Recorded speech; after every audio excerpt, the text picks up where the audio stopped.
Venga, ahora. Vale, está grabando. Bien, pues esto es la clase de lengua del día lunes 14. Lunes 14 de febrero de 2022. Vamos a ver el Mester de Clerecía y lo que dé tiempo. Estábamos con literatura medieval y habíamos visto el cantar de Miocid, es decir, los cantares de gesta y los romances, que eran el Mester de juglaría, ¿vale? Los juglares eran, recitadores profesionales, digamos, que se dedicaban a recitar versos en público, muchas veces acompañados de algo de música, ¿no? Y que se aprendían poemas de memoria y a veces había juglares que también los componían, pero en general se los aprendían y los recitaban. Y el mester de juglaría se opone al mester de clerecía en el sentido de que el de juglaría habla de temas fundamentalmente de acontecimientos históricos, ¿no? También con episodios líricos, amorosos, etcétera, mientras que el de clerecía va a ser divulgado por hombres de la Iglesia, por clérigos, y por tanto va a ser de temas principalmente religiosos, ¿no? Eso no impide que en el mester de juglaría haya algunas referencias a la religión, pero el mester de clerecía va a ser casi todo religioso, ¿no? Bien, pues vamos a ver un poco por encima y ahora leemos algún texto y nos centramos en las preguntas que pueden caer del examen. Vale, el mester de clerecía, mester, ya os conté que significa, significa oficio, ¿no? Ministerium en latín da lugar a mester, ¿no? Que es como una especie de oficio o profesión, pero que tiene el sentido de un estilo, de una escuela poética, ¿vale? Había una escuela poética de juglaría, por así decir, el mester de juglaría, y luego el de clerecía, ¿vale? El mester de clerecía se distinguía en primer lugar por querer hacer gala, hacer ostentación de su cultura, de su alta cultura, ¿vale? El mester de juglaría no se preocupaba por parecer una poesía culta, ¿no? Pero el de clerecía sí, ¿vale? Entonces, es una especie de escuela poética de carácter culto y que está vinculada al estamento clerical, ¿vale? A los clérigos, por eso se llama de clerecía, ¿vale? En la Edad Media recibían el nombre de clérigos todas las personas que sabían escribir y dominaban el latín. Bueno, pero claro, es que los que sabían escribir y sabían latín es que eran forzosamente clérigos, porque en ningún otro lugar que no fuera la iglesia y los monasterios había acceso al conocimiento, sobre todo escrito, ¿no? Es allí donde los monasterios y en las parroquias, ¿no? Donde podía haber documentos escritos. Y es donde sabía la gente, los clérigos que allí trabajaban, sabían leer y escribir, ¿vale? Pero estas personas, tempranamente, ¿no? Estos clérigos, abandonan el latín como lengua escrita y empiezan a escribir en lengua romance, ¿vale? Y aquí os quería yo ya llamar la atención con que el romance, ¿vale? Una cosa es los romances que habíamos visto el otro día, que son poemas en versos octasílabos de arte menor, ¿no? Versos octosílabos que son de arte menor con rima asonante en los pares. Eso es un romance. Pero no lo mismo que lengua romance, ¿vale? Las lenguas romances son las lenguas que vienen del latín. No confundáis un romance, que es un tipo de poema, con las lenguas romances, que son las lenguas que derivan, que provienen del latín, ¿vale? Si queréis recordar un poco lo que vimos el otro día, pongo un momento la otra camarita y os lo enseño en un momento, ¿vale? Yo puedo hacer paro esto un segundito, pongo esto por aquí, pongo esto por acá, pongo ¿dónde está esto fuera de aquí? No, ¿cómo se quita esto? Vale, fuera. Yo tenía esto exactamente. Y lo que quería poneros era recordar lo que son los romances. Entonces, para eso os pongo esta cámara aquí, y aquí teníamos, si recordáis, lo que era un romance, ¿no? Un romance es un poema en versos octosílabos, ¿vale? Esto no sé si se puede enfocar un poquito mejor. ¿Vale? Grande rumor se levanta de gritos, armas y voces en el palacio de Burgos, donde son los ricos hombres, ¿vale? Estos son versos octosílabos, ¿vale? Donde la rima va a estar solo en los versos pares y es rima asonante, rima donde solo riman las vocales, voces, hombres, ¿vale? Estos son romances, eso es un romance, ¿vale? Es un tipo de poema, ¿vale? Venga, pues me vuelvo a la otra cámara y me voy a compartir pantalla de nuevo para que veáis lo que estábamos haciendo. Bueno, pues seguimos con el Mester de Clerecía. El Mester de Clerecía, ya os digo que es una especie de escuela poética de carácter culto vinculada al estamento clerical. Los clérigos sabían leer y escribir en latín, sin embargo, van a empezar a escribir en lengua romance, es decir, en castellano, ¿vale? En castellano. Y esta escuela se desarrolla entre los siglos XII y XIV, y casi mejor que pongáis en vuestros apuntes, cuando os hagáis vuestro resumen, si estáis escuchando y estáis anotando, que mejor que XII-XIII, ¿vale? El siglo XIII y el siglo XIV. El siglo XII es muy temprano como para empezar a hablar de...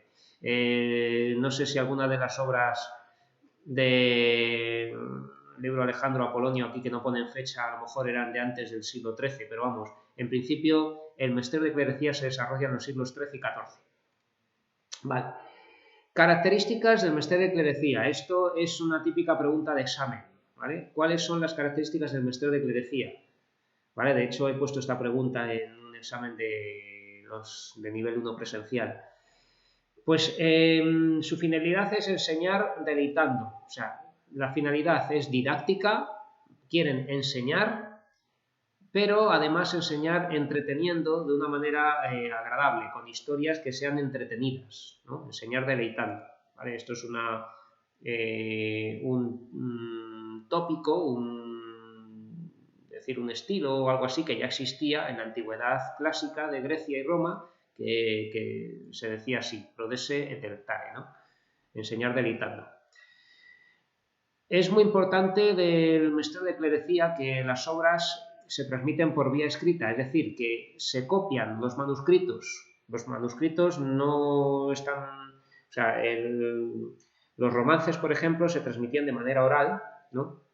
Hasta que se inventa la imprenta, pero el Mester de Clerecía, los códices que tenemos fueron copiados por monjes, ¿vale? Se transmitía de manera escrita. Es lo que no impide que estos poemas,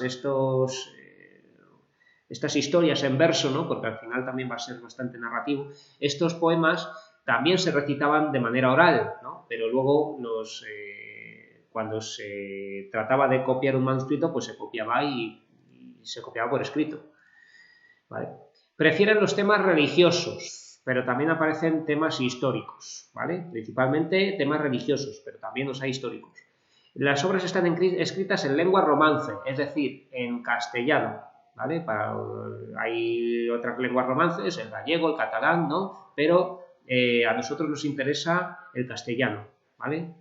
Y fijaos que estoy diciendo castellano y no español, aunque podríamos hablar de español, pero España todavía no se había formado del todo, estábamos en la Reconquista, coexistían otras lenguas romances que ya están casi extinguidas, como el navarro-aragonés, ¿no? El astur-leonés, ¿no? Otras lenguas medievales, romances. Entonces, pues mejor hablar de castellano todavía, ¿no? No podemos hablar de una lengua nacional. El lenguaje sencillo ya que van dirigidas a un público poco instruido, están hechas para dirigírselas al público que no sabía leer, ¿vale? Los clérigos sí sabían leer y y escribir, pero la gente normal no. Entonces, estas historias, estos poemas que os voy a leer ahora, aunque se transmitían de manera escrita, ¿no? Porque se copiaban los manuscritos, se recitaban en público también.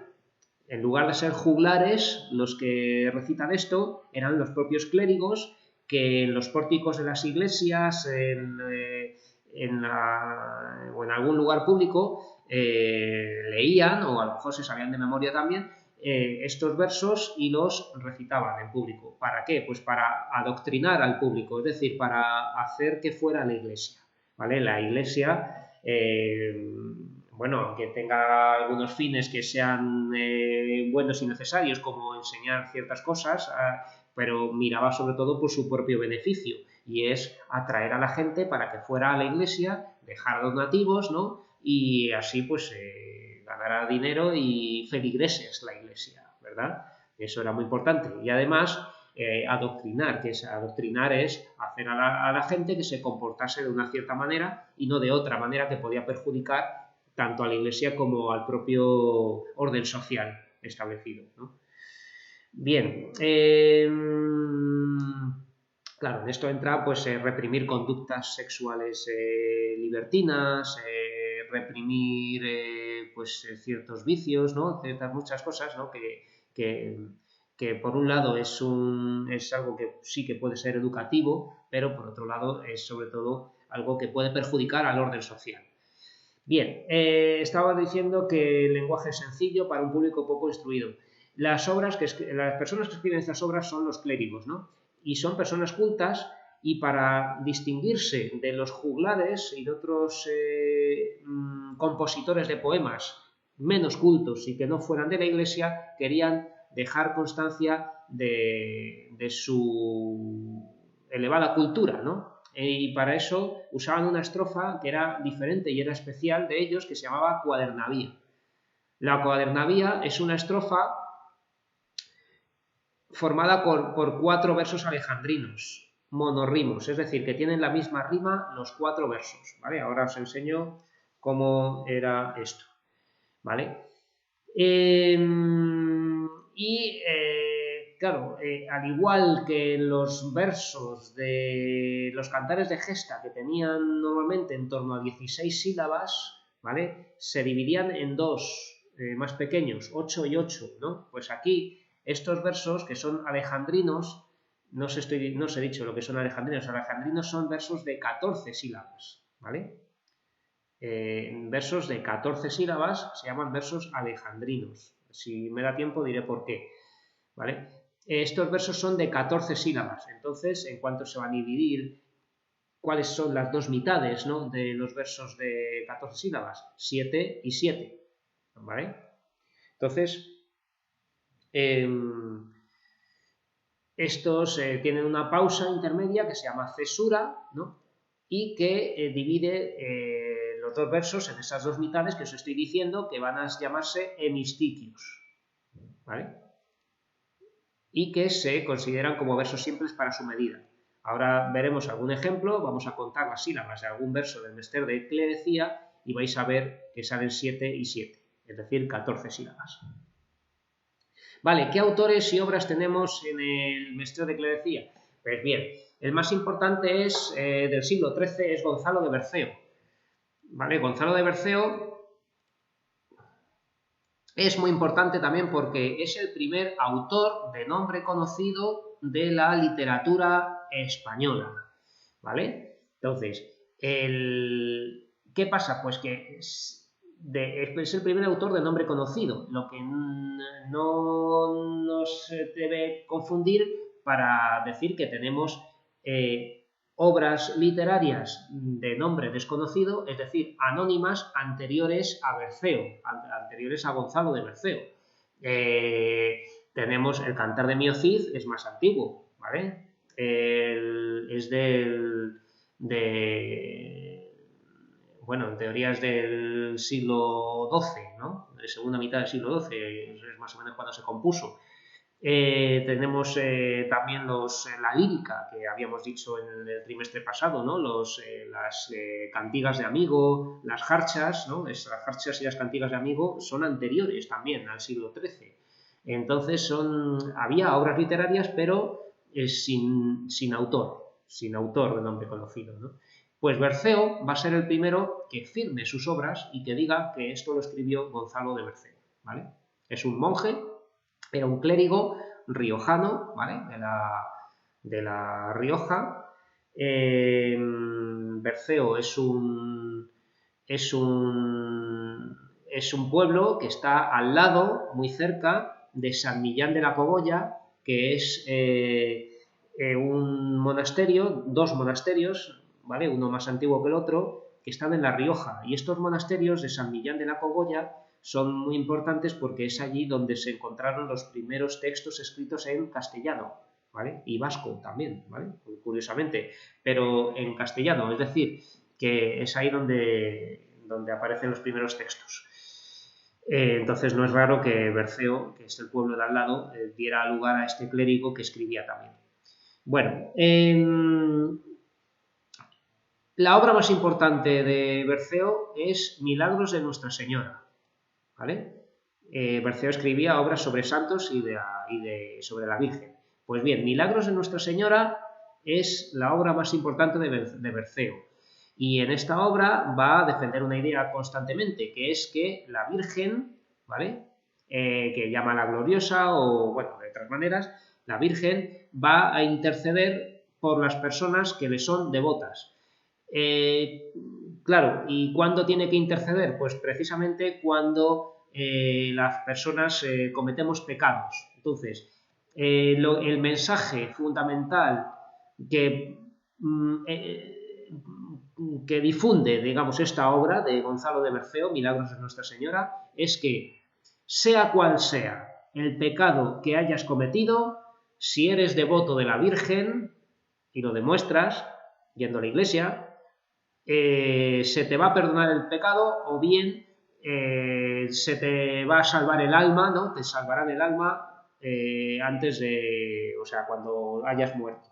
Es decir, que puede que te salves en vida o después de la muerte, pero te vas a salvar de todos modos, si eres devoto de la Virgen, sea cual sea el pecado que hayas cometido, ¿vale?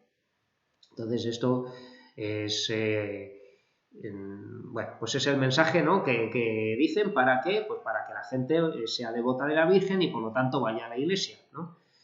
¿Y cómo son los milagros de Nuestra Señora, ¿no? ¿Cómo son estos relatos, estas narraciones en verso? Pues se narra cómo la Virgen actúa a favor de un devoto suyo que está en peligro y éste salva su alma gracias a su intercesión. ¿De acuerdo? O sea que la Virgen va a salvar a los que le son devotos. Bien, antes de pasar al arcipreste, el siguiente, voy a contar estos dos, porque son anteriores en el tiempo. Vale, el libro de Alejandro, o el libro de Alexandre, ¿vale? Vamos a llamarlo Alejandro, que es más fácil de escribir, es anónimo, no se sabe quién lo escribió, aunque puede que lo escribiera Berceo, porque es el mismo estilo, ¿vale? Trata del héroe de la antigüedad, del gran conquistador Alejandro Magno, ¿no?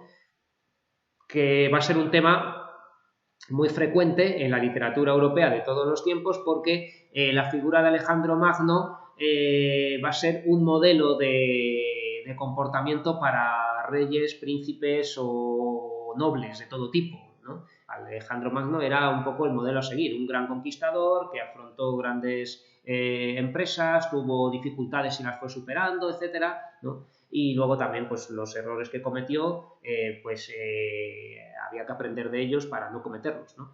Entonces se llama por eso libro Alejandro, y de aquí viene esto del verso alejandrino que os digo, ¿vale? Porque los versos de 14 sílabas aparecen aquí, y es aquí donde se habla de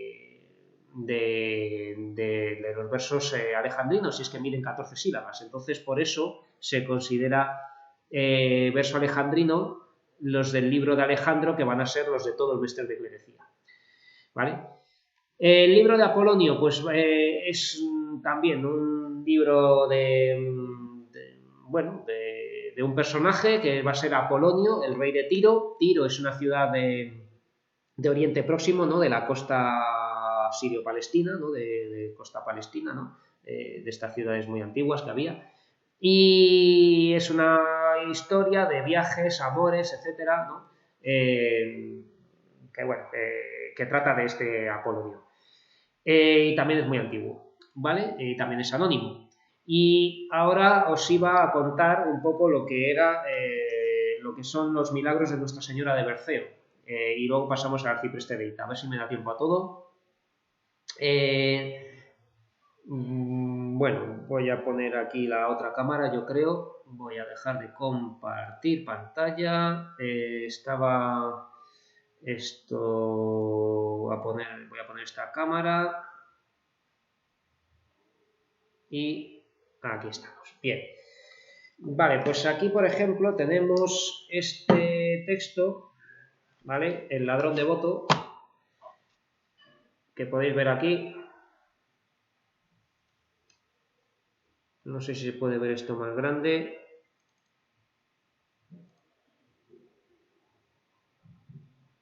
¿Vista de pantalla completa? Mira, sí, aquí se ve un poquito más grande. Vale. Se ve un poquito borroso por la calidad de la cámara. Voy a ver si consigo otra en estos días. Y... A ver...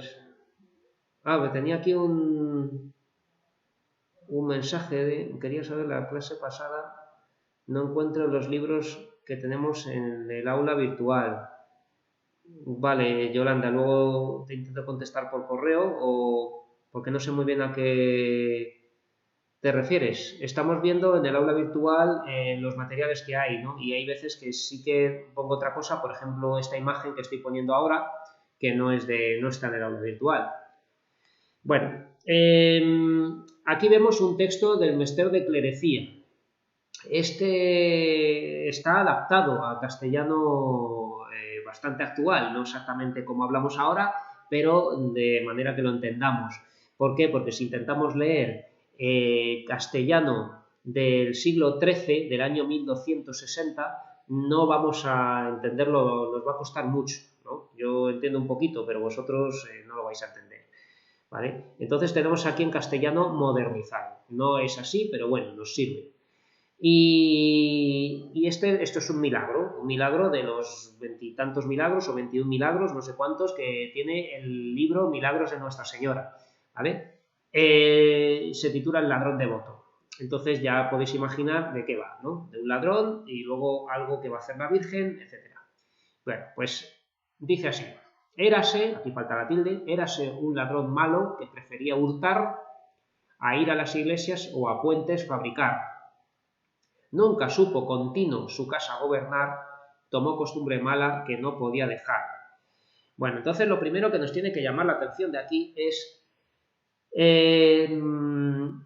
que ya tenemos estrofas, ¿vale? Cuando teníamos cantares de gesta, como el cantar de Miocid, o teníamos romances, lo que teníamos era tiradas de versos, es decir, series de versos que no son iguales unas que otras. Teníamos a veces conjuntos de 8 versos, de 10, 12, 14, ¿vale? Aquí vamos a tener constantemente 4, 4, 4, 4, ¿vale? Cada conjunto de 4 versos, en esto, claro, porque son iguales, se llama estrofa, ¿vale? Una estrofa es un grupo de versos, por así llamarlo, que se va a repetir de igual forma constantemente, ¿vale? Esto son estrofas. Cuando no tenemos estrofas, o sea, cuando no sean iguales, pues en principio no podemos hablar de estrofas. Vamos a decir series de versos, tiradas de versos, ¿no? Pero aquí se repite la misma estructura, como vais a ver. Entonces es una estrofa. Esta estrofa se llama cuadernavía, que es lo que estáis viendo en los apuntes, ¿vale? Es un rasgo definitorio del Mester de Clerecía, el uso de la cuadernavía, que es este conjunto de 4 versos, ¿vale? Entonces vamos a empezar vamos a ver la forma. Vamos a ver esto, voy a buscar uno, si no, pues este mismo. Venga, voy a usar este mismo, que lo voy a copiar aquí para que lo veamos en detalle. Bueno, pues estábamos, voy a coger este mismo papel del otro día y voy a ponerlo aquí a continuación, ¿vale? Estos versos van a ser de arte mayor, claro, que tenemos aquí, que son de más de 9 sílabas. Vale, pues voy a poner aquí como título Cuadernavía, ¿vale? La Cuadernavía, que es la estrofa que vamos a ver. Vale, y decía así: érase un ladrón malo. Vale, un momento que lo copie, porque así lo podéis copiar vosotros a la vez, ¿vale? Podéis sacar un papel y contar las sílabas conmigo. Que prefería hurtar a ir a las iglesias o a puentes fabricar.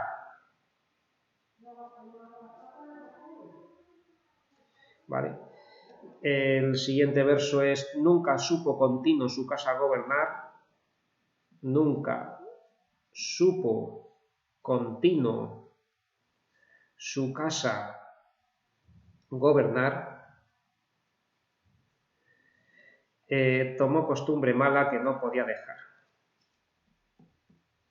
Tomó costumbre mala que no podía dejar, ¿vale? Que es robar, claro. Estamos hablando de que este ladrón pues era alguien que no quería trabajar, ¿vale? Me falta aquí un poquito de altura. Voy a ponerlo esto más alto a ver si vale. Sí, aquí ya cabe entero, ¿vale? Bien, pues ya tenemos aquí esta estrofa. De esta estrofa, esta cuadernavía, ¿vale? Cuaderna viene de 4, ¿no? Vía de 4, por así llamar. Vamos a contar, venga, vamos a ver. Entonces, esto ya os digo que es una estrofa que consta de 4 versos. 4 versos, cada verso es una de estas líneas, ¿no?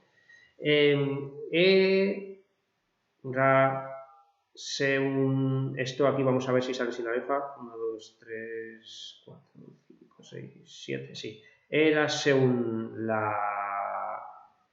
ladrón malo, ¿vale? Y aquí vamos a tener la primera mitad de un verso, ¿vale? 1, 2, 3, 4, 5, 6, 7, ¿vale? Aquí vamos a tener la pausa que va a ser la cesura. Y aquí vamos a empezar a contar otra vez. Que preferí a... Vamos a ver si sale aquí.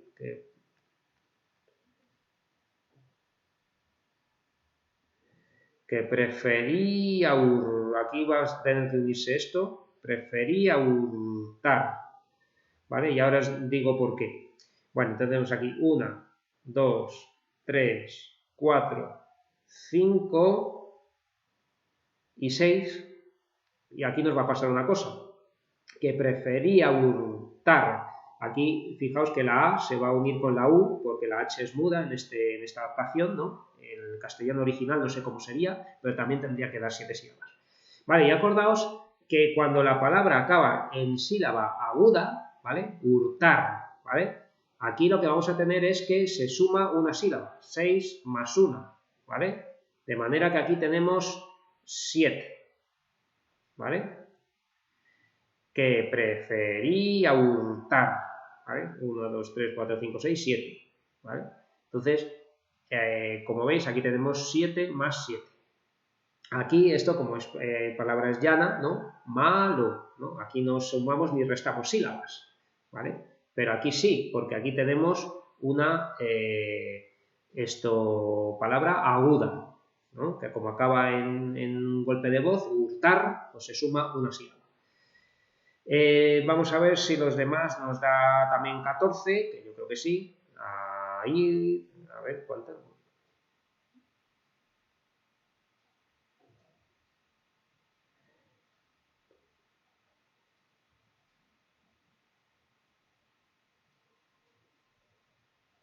Vale. Bueno, aquí tenemos un pequeño problema y puede que esto os cause algún disgusto, ¿no? Pero vamos a ver, cuando tenemos una palabra, ¿no? Como ir, esto es un monosílabo y esta vocal cerrada, digamos que tiene como cierto golpe de voz. Y si lo decís intentando hacer sin alefa, vais a ver que cuesta, a ir, ¿no? A ir a las iglesias, ¿no? No decimos a ir, no decimos air, no se dice air. Entonces es que aquí no podemos hacer sin alefa, porque aquí la vocal cerrada tiene un golpe de voz y se hace hiato, ¿vale? ¿Os acordáis de que una abierta y una cerrada, cuando la cerrada lleva un golpe de voz, se hace hiato, ¿no? Como vía, ¿no?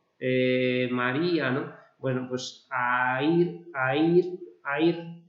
no sé, parece que no se acaba de juntar. Y es que yo mismo estoy viendo que nos va a hacer falta separarlo para que salgan 7, ¿vale? A ir a las iglesias, ¿vale? Todo esto va junto. Entonces, 1, 2, 3, 4, 5, 6, 7. ¿Vale? Tiene que dar 7. Estas seguramente sí se junten. Bueno, vamos a ver. 1, 2, 3, 4, 5, 6, 7.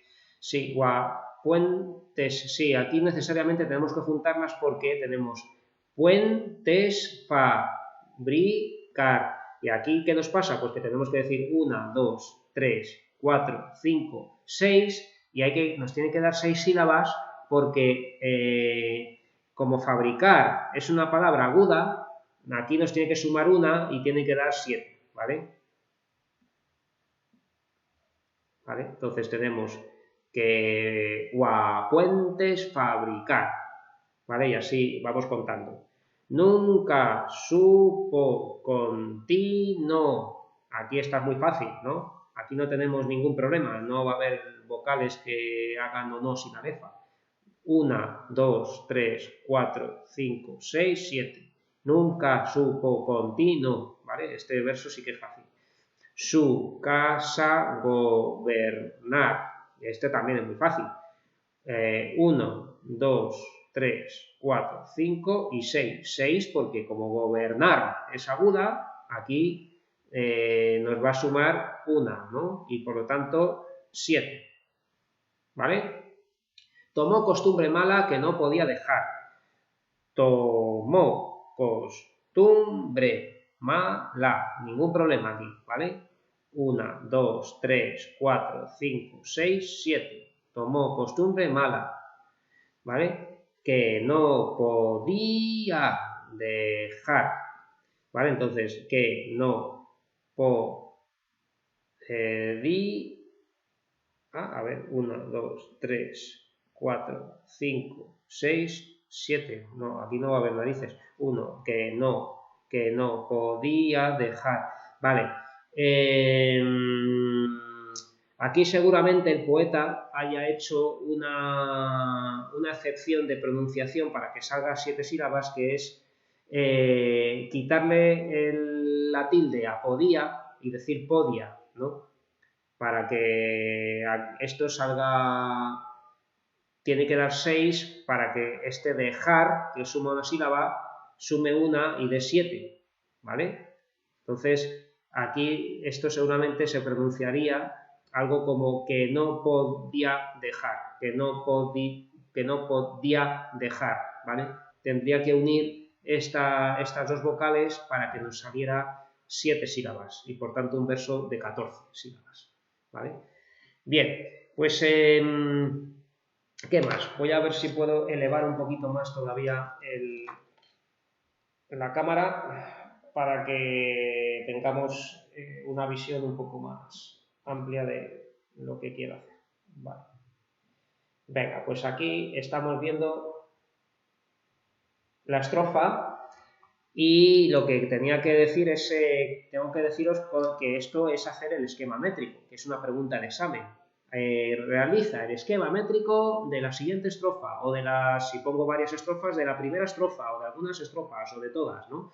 El esquema métrico es esto, estamos contando las sílabas y vemos la rima. ¿Cuál es la rima? Pues tenemos hurtar, ¿vale? Ar. Acordaos que la rima va desde la vocal acentuada hasta el final. Hurtar, fabricar, ¿vale? Gobernar y dejar. Además, esto es una rima en la que no solamente rima la vocal, sino las consonantes que pueda haber después. En este caso es una R, ¿vale? Pero todos acaban en ar. Entonces, esto es rima consonante.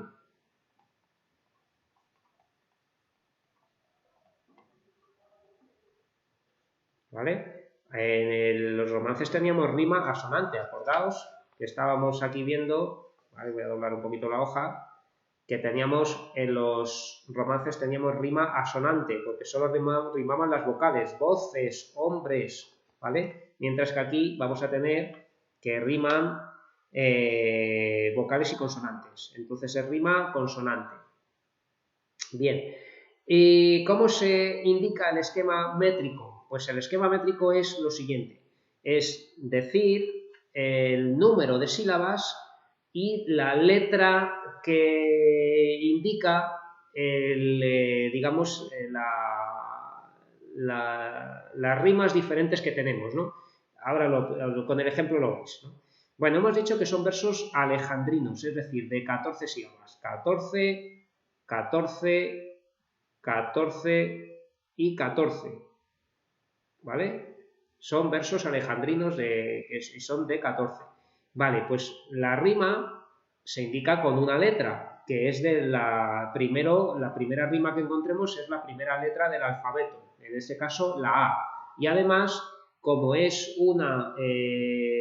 son versos de arte mayor, acordaos que la rima se ponía en mayúscula, ¿vale? Acordaos de esto que os estaba diciendo el otro día, que cuando los versos son de arte menor, la rima va en minúscula, y cuando son de arte mayor, la rima va en mayúscula. En los romances poníamos la rima con una A minúscula, porque son de arte menor. Aquí esto es de arte mayor, entonces vamos a poner la rima en mayúscula. ¿Y qué vamos a poner? Pues una A mayúscula, porque solamente tenemos hasta ahora una rima, ¿no? Si tuviéramos dos rimas distintas, pondríamos una A y otra B, pero aquí vamos a tener todas A, ¿vale? Y esto es lo que caracteriza la cuadernavía, ¿vale? Y esto es el esquema métrico, ¿vale? Esquema métrico. Esto es lo que tenéis que poner en los poemas, ¿vale? Acordaos también de definir, ¿vale? Tenéis que decirlo con palabras, no me hagáis esto, que os voy a hacer ahora, esto es para que lo veáis, pero acordaos que los versos largos, que tienen dos partes iguales en las que se divide, esas partes iguales son los hemistiquios, ¿vale? Entonces aquí sería esto un hemistiquio, ¿vale? Aquí tendríamos otro hemistiquio,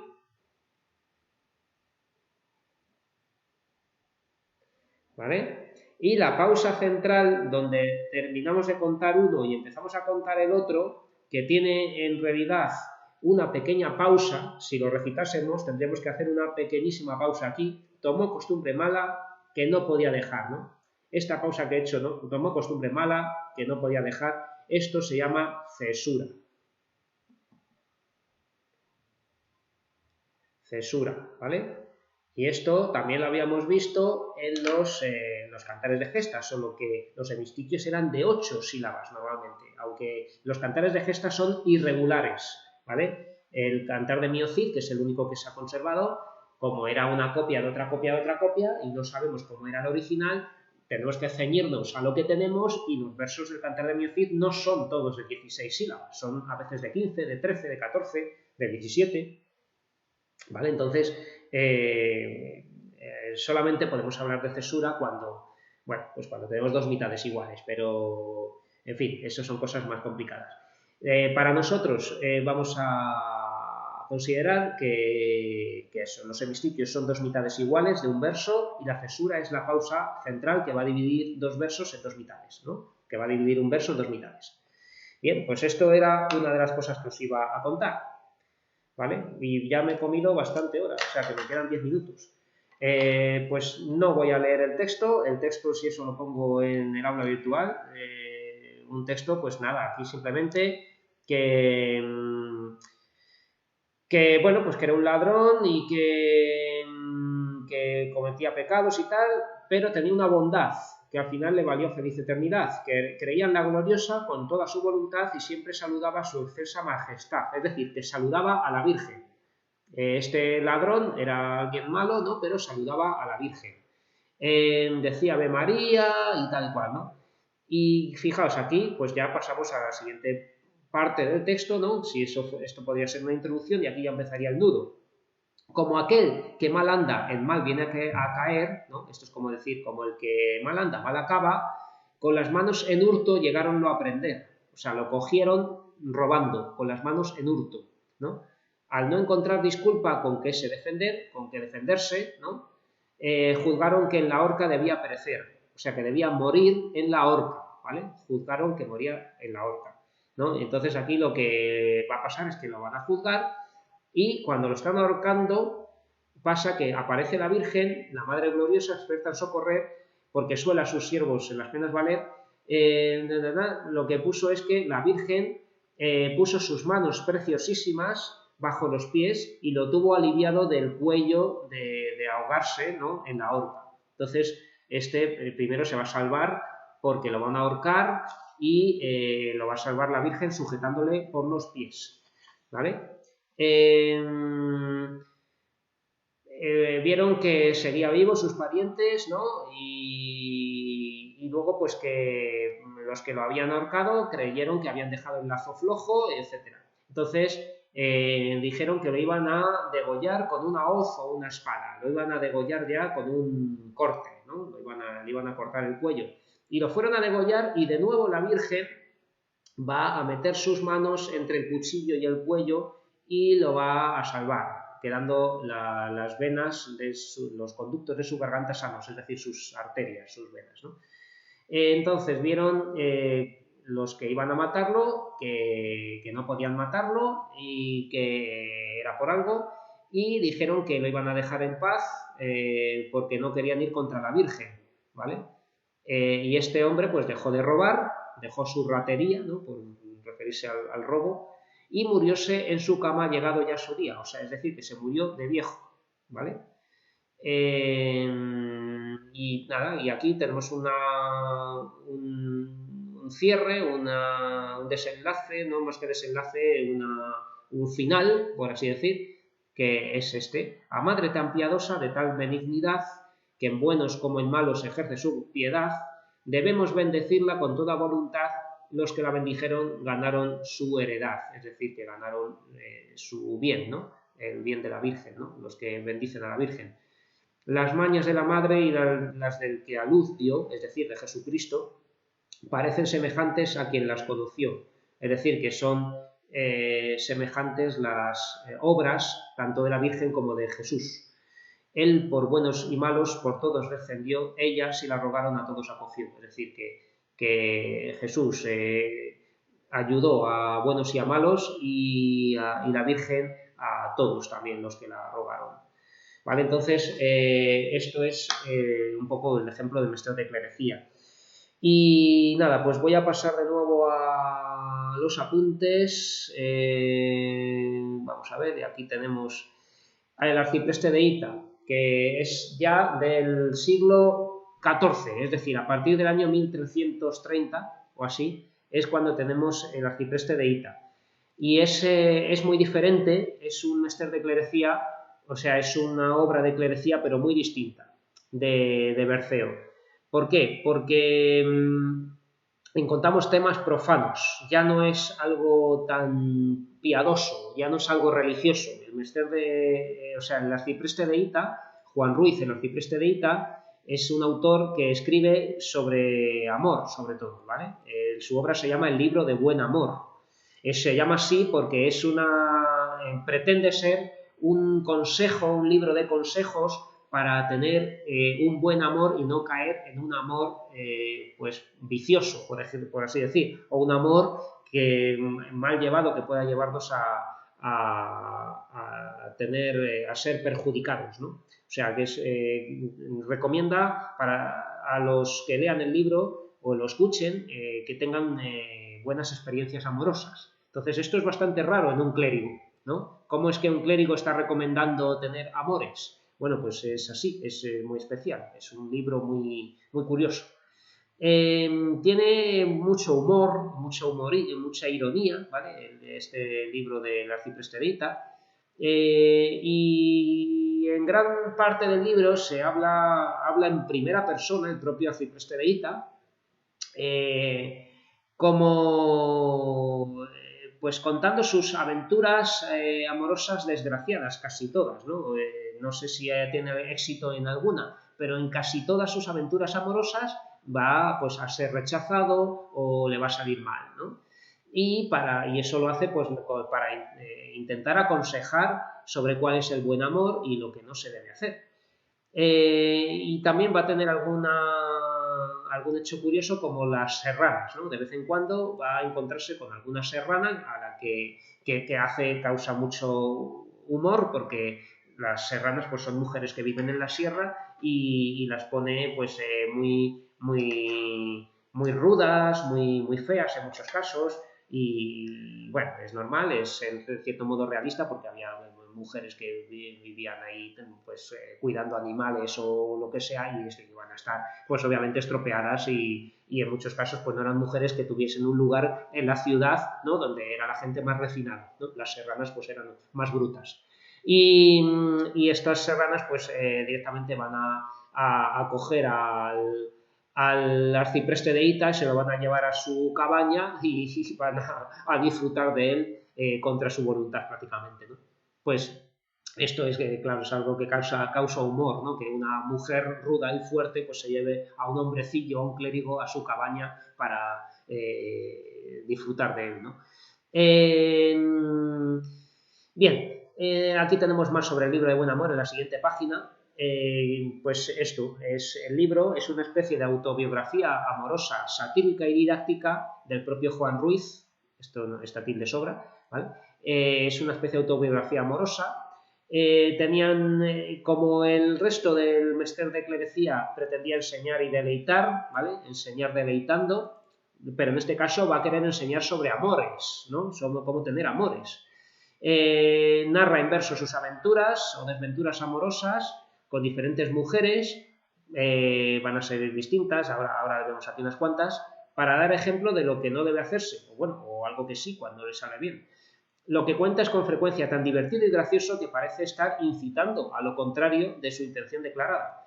Es decir, que va a querer mostrar, en principio quiere mostrar el buen amor y evitar el carnal y pecaminoso, ¿no? Pero como lo hace de manera tan divertida, es un poco ambiguo porque parece que nos instiga a querer disfrutar del amor carnal y pecaminoso. Tiene una razón, pero no me da tiempo a explicarla aquí, ¿vale? Después de muchas negativas, requiere los favores de una especie de celestina. Una celestina es una alcahueta, ¿vale? Una alcahueta es una mujer que a cambio de dinero muchas veces se ocupa de que se encuentren dos amantes, ¿no? Ya es lo típico, si a uno de vosotros os gusta un hombre o una mujer, pues por medio de una alcahueta, ¿vale? Alcahueta se escribe con H intercalada, ya sabéis. Una alcahueta, pues esta mujer lo que va a hacer es hablar con esa persona que os gusta, le va a decir algo bueno sobre vosotros y además va a preparar algo como un encuentro para que os conozcáis, ¿no? Y va a facilitar que os enamoréis, ¿no? Eso es lo que hace una alcahueta. En el libro de Buen Amor se llama Trotaconventos, esta mujer. Es una mujer que va a ir por los conventos donde hay monjitas, donde hay monjas, y estas monjas pues le gustan al arcipreste de Hita y va a hablar con estas monjas, la trota con conventos, para que se enamoren de él, ¿vale? Esto iría con mayúscula, es un nombre propio, un apelativo, un mote, lo que sea, ¿no? Trotaconventos. Entonces esta mujer va, por ejemplo, va a lograr el amor de doña Endrina, que es una mujer que le gusta al arcipreste de Hita, y después doña Garoza, que es una monja que también le gusta al arcipreste de Hita, ¿no? Doña Endrina es una mujer casada y doña Garoza es una monja, pero que desgraciadamente va a morir pronto, ¿vale? Y además también Trotaconventos es una vieja que también se va a morir, ¿no? O sea que vamos a encontrar que el arcipreste va a sufrir mucho por estas pérdidas y se va a resignar y va a dejar de buscar amores, ¿no? Y nada, Juan Ruiz como clérigo pues también tiñe su actitud irónica con razones morales, o sea, es un libro que va a ser una disertación, va a tener explicaciones, va a tener ahí reflexiones, ¿no? A la vez que va a contar historias y va a meter pues, pequeñas fábulas para enseñarnos cosas, ¿no? Es un libro muy variado con distintas estrofas. Es también también quería deciros que la cuadernavía empieza a ser irregular, ya no tenemos todos los versos de 14, vamos a tener algunos versos de 13 sílabas, 14, lo que sea, ¿no? Nada, aquí tenemos un texto, por ejemplo, del arcipreste de Hita, ¿no? Que cuando está criticando el dinero, hace mucho el dinero, mucho se le ha de amar, al torpe hace discreto, hombre de respetar, discreto es inteligente, ¿no? Hace correr al cojo, al mudo le hace hablar, el que no tiene manos bien lo quiere tomar, o sea que el dinero hace al torpe, al tonto, lo hace listo, lo hace ser respetable, porque claro, un hombre que aunque sea tonto o torpe, pues si tiene dinero, pues bueno, ya es respetable, ¿no? El cojo que no puede correr, va a correr, ¿no? Si quiere conseguir dinero. El mudo que no puede hablar, pues por dinero va a hablar, ¿no? El que no tiene manos, aunque no pueda coger nada, pues va a querer coger el dinero, ¿no? Tomar, ¿no? Y luego va a decir más cosas. En resumen, lo digo, entiéndelo mejor, el dinero es del mundo el gran agitador, o sea, es lo que mueve el mundo. Hace señor al siervo y al siervo hace señor, o sea, que puede volver el mundo al revés, ¿no? Toda cosa del siglo se hace por su amor, por amor al dinero, ¿vale? O sea, que está haciendo una crítica social muy, muy, muy clara, ¿vale? Entonces, bueno, pues esto es el libro de Buen Amor de Arcipreste de Hita, con que os estudiéis esto y todo lo que tenéis aquí, y si escucháis lo que he dicho y podéis decir algo que no venga aquí, que haya dicho yo, pues mejor, y ya está. Yo os siempre recomiendo que hagáis los ejercicios, pero bueno, no, supongo que no tenéis tiempo. Vale, pues esto sería la clase de hoy. Voy a parar y me voy a la clase siguiente. Muchas gracias por estar ahí. Nos vemos la semana que viene. Vale. Vamos a ver esto.